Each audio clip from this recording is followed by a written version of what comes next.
Welcome to Kapoor Heights. एक शांत सी सुबह थी। सड़क किनारे धूल भरी गली में एक छोटा दुबला पतला भूखा सा गरीब पप्पी खड़ा था। उसकी आंखें थकी हुई थी, शरीर की हड्डियां दिख रही थी और पैरों में वो मजबूती नहीं थी जो एक पप्पी में होनी चाहिए। लेकिन उसकी आंखों में एक चुपचाप तैरती हुई आग थी, उम्मीद की। उसी समय सड़क पर से दो चमचमाते फर वाले अमीर कुत्ते गुजरे। उनके गले में सोने की चेन थी, कानों में ब्रांडेड टैग्स लटक रहे थे और पैर तक साफ चमचमाते थे। वे गाड़ी से उतरे और जब उनकी नजर गरीब पप्पी पर पड़ी तो वे जोर जोर से हंसने लगे।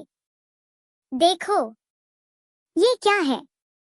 इसे देखकर तो भूख भी भाग जाए, एक ने कहा। लगता है किसी कूड़े के ढेर से सीधा सड़क पर आ गया है, दूसरे ने ठहाका लगाया। पप्पी पास की नाली में गिरा हुआ झूठा पानी पी रहा था। उसी घड़ी उसने यह अपमान अपने नन्हे दिल में गहरा महसूस किया। उसकी आंखों में आंसू आ गए। वो फूट फूट कर रोने लगा, लेकिन रोते हुए भी उसकी आंखें चमक रही थी, क्योंकि उसी पल उसने एक बड़ा फैसला ले लिया था। उसने मन ही मन कहा, अब और नहीं। अब मैं अपनी गरीबी को अपनी ताकत बनाऊंगा। मैं भी वही बनूंगा जो ये बनकर घमंड कर रहे हैं, सफल, सम्मानित और ताकतवर। पप्पी ने एक फटी पुरानी नोटबुक ढूंढी और पास के पार्क में बैठकर खुद पढ़ाई शुरू कर दी। उसे पता चला कि शहर में डॉग कोचिंग सेंटर है, जहां पप्पियों को पढ़ाकर उन्हें नौकरियों के लिए तैयार किया जाता है। पप्पी रोज पार्क के पीछे से जाकर चुपचाप क्लास सुनता। उसके पास कोचिंग फीस नहीं थी, लेकिन उसका जज्बा ऐसा था कि एक टीचर ने उसे देख लिया और कहा, आओ बेटा, भीतर आकर बैठो। मुझे तुम में कुछ अलग दिख रहा है। अब पप्पी सुबह नाली के पास से कागज बीनता, दोपहर में कोचिंग में पढ़ता और रात को स्ट्रीट लाइट के नीचे बैठकर किताबें घिसता। समय बीता, साल गुजर गया। फिर आया परीक्षा का दिन, नौकरी की प्रतियोगी परीक्षा। पप्पी ने पूरे जोश और आत्मविश्वास के साथ पेपर दिया, लेकिन अब उसका दिल बेचैन था। हर रोज अखबार पलटता, पोस्टर देखता, लेकिन रिजल्ट नहीं आता। उसी दौरान शहर में कुत्ता आर्मी भर्ती का ऐलान हुआ। पप्पी को पता चला कि ये उसके जैसे जुझारू और मेहनती कुत्तों के लिए सुनहरा मौका है। उसने बिना एक पल गंवाए फिजिकल टेस्ट की तैयारी शुरू कर दी। दौड़, ऊंचाई कूद, दांत से लकड़ी खींचना, मजबूत भौंक, हर दिन वो पसीना बहाता।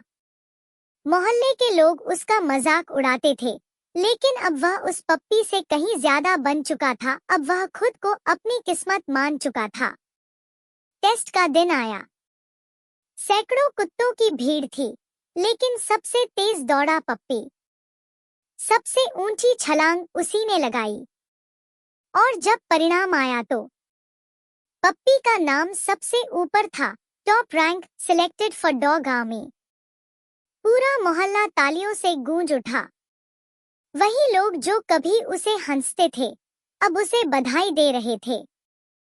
बच्चे उसके साथ तस्वीरें खिंचवाना चाहते थे। उस दिन पहली बार उसे एक असली हड्डी का तोहफा मिला, इज्जत की हड्डी। लेकिन असली मोड़ तब आया। वही दो अमीर कुत्ते जो कभी उसे झूठा पानी पीते देखकर हंसे थे, वे अब सामने खड़े थे, हैरानी से मुंह खुले, आंखें फटी की फटी। पप्पी अब सेना की वर्दी में था, कमर पर कमांडर की बेल्ट, आंखों में आत्मविश्वास और दिल में धड़कती जिम्मेदारी। उसने बिना घृणा, बिना बदले के बस मुस्कुराकर उन्हें सलामी दी। पप्पी अब देश की सीमाओं की रक्षा करता है। वो भूख से भी लड़ा, ताने भी सहे, लेकिन कभी झुका नहीं। वो जानता है, गरीबी एक शुरुआत हो सकती है, मंजिल नहीं। और अगर इरादे बुलंद हों, तो कोई भी नाली का पप्पी फौज का हीरो बन सकता है। अपमान को जलन में नहीं, प्रेरणा में बदलो। जो तुम आज हो वही तुम्हारा अंत नहीं है। तुम अपनी कहानी खुद लिख सकते हो, बस सच्ची मेहनत और भरोसे से। Please like and subscribe, it's the thing to do. Hit that bell and